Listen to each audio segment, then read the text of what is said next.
Hello and welcome to Legal Basics with Cyra Law Global, and my name is Sian. Today we discuss a topic that is talked about a lot but little understood, and that is due diligence. So what does a due diligence mean? It means that a person has found out enough information about a transaction to ensure that they're going to make the wisest, most informed decision. So when you're a buyer and you want to acquire property, you need to carry out due diligence all the time before you commit yourself to an agreement and before you fulfill any obligations. So what is the first thing that you need to do? You need to know the general information about the property that you want to acquire.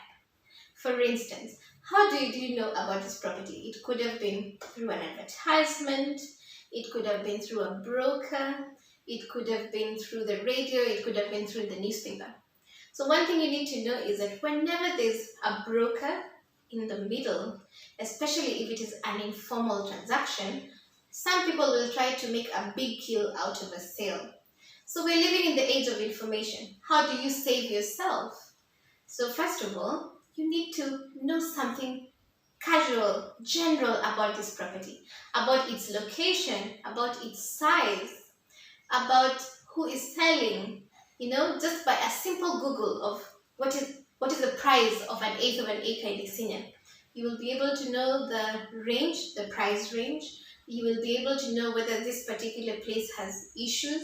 For example, the properties at the Ngong Forest at the moment.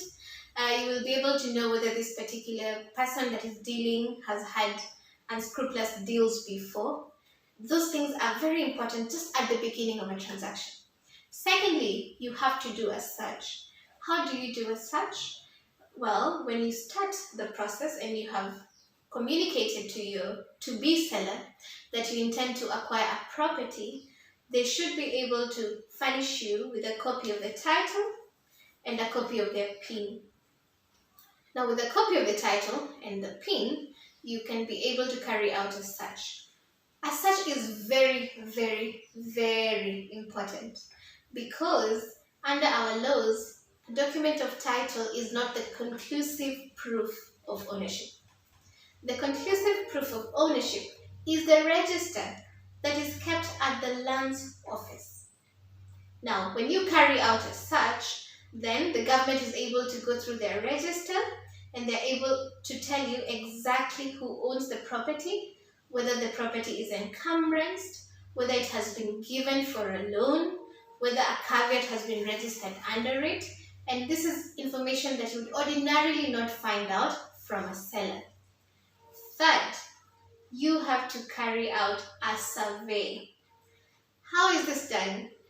The moment that you know the title number or the reference to the property that you want to acquire, through the same copy of title, you can go and get a map of the locality that this property exists in. Every property in Kenya that has been adjudicated has a map for the area. When you go to the lands office, get the map, then go to a certified surveyor. Always deal with a professional. Have the surveyor go to the ground and tell you exactly which piece of land you are buying. We have found many people who are sold for a piece of property that is sometimes vacant, yet the one that is really referred to is another one that is owned by another person, sometimes even under construction. So this helps you to know exactly which property you're buying. This will be the end of today's broadcast. That forms part 1 on a 3-part series on due diligence. We hope to get your questions and we will respond to them. Please write to us on cyrillawglobal@gmail.com and comment here below. Stay safe. Bye-bye.